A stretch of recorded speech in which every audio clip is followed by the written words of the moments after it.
સુરત જિલ્લાના કામરેજ તાલુકાના નવી પારડી ગામે અમદાવાદ ખાતે પ્લેન ક્રેશના મૃત્યુ પામેલા મૃતકોને શ્રદ્ધાંજલિ આપવામાં આવી। ગ્રીન આર્મી ચેરિટેબલ ટ્રસ્ટ દ્વારા મૃતકોને શ્રદ્ધાંજલિ આપવામાં આવી છે। વૃક્ષમાં વાસુદેવ અને છોડમાં રણછોડની પવિત્ર ભાવના સાથે આવનાર સમયમાં શુદ્ધ ઓક્સિજન મળી રહે એવા ઉદ્દેશ્ય સાથે નવી પારડી ગામ ખાતે ક્રિકેટના મેદાનમાં 108 વૃક્ષોનું વૃક્ષારોપણ કરવામાં આવ્યું અને અમદાવાદમાં થયેલા પ્લેન દુર્ઘટનામાં મૃત્યુ પામેલા મૃતકોને માન માટે 2 મિનિટ મૌન રાખી પુષ્પથી નમસ્કાર કરી 108 વૃક્ષોનું વૃક્ષારોપણ કરી શ્રદ્ધાંજલિ આપવામાં આવી છે।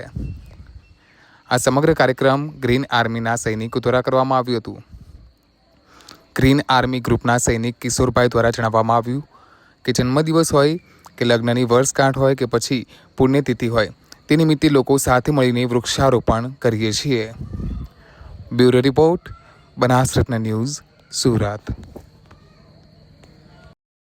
દોસ્તો, આજે ગ્રીન આર્મી ચેરિટેબલ ટ્રસ્ટ દ્વારા નવી પારડી જ્યાં ક્રિકેટ ગ્રાઉન્ડ છે, જ્યાં બાળકો રોજે ક્રિકેટ રમે છે, એ ક્રિકેટ ગ્રાઉન્ડના ફરતે 108 વૃક્ષોનું રોપણ કરવામાં આવ્યું। તમામ ગ્રીન આર્મીના 100 સૈનિકો આ ગામમાં આવી અને સરસ મજાના લીમડા, પીપળા, વડલા, ઉમરા આવા મોટા વૃક્ષો લગાવ્યા અને જે 100-200 વર્ષ સુધી આ ગામને અને અહીંયા ક્રિકેટ રમતા બાળકોને ઓક્સિજન આપશે। ગ્રીન આર્મી 365 દિવસ સુરતની અંદર અલગ અલગ વિસ્તારમાં વૃક્ષારોપણ કરવાનું કામ કરે છે અને ખાસ સંદર્ભ છે કે આવનારી પેઢીને ઓક્સિજન ક્યારેય ન ઘટે એના માટે કામ કરતી આ સંસ્થા છે અને સૌ સાથે મળી અને સુરતને હરિયાળું બનાવવાનો આ નમ્ર પ્રયાસ છે। જય હિન્દ।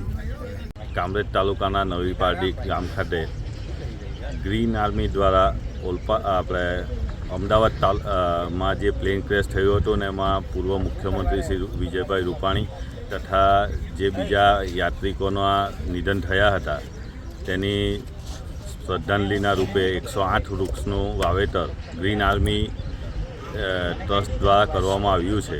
તો તે ગ્રીન આર્મીની ટીમ, નવી પારડી પંચાયતની ટીમ, કામરેજ તાલુકા સંગઠનની ટીમ, તાલુકા પંચાયતના પ્રમુખશ્રી તથા એમની ટીમ અને પૂર્વ પ્રમુખ તથા ગ્રામ્યજનો અને બીજા આજુબાજુના ગ્રામ્ય વિસ્તારના આગેવાનોએ સાથ સહકાર આપી આજે 108 વૃક્ષોનું વાવેતર કર્યું છે।